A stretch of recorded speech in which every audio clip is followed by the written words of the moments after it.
In this video, I will be helping you to block exploiters or hackers in your Roblox game.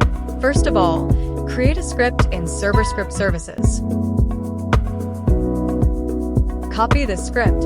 You can pause this video or copy the script from the comment box. To start, we'll use a remote event in replicated storage.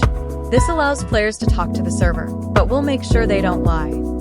Now, name the event to damage remote. Now I will explain you the code one by one.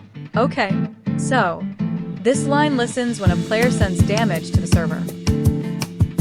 Now, we check if they're trying to cheat with fake damage values or invalid targets.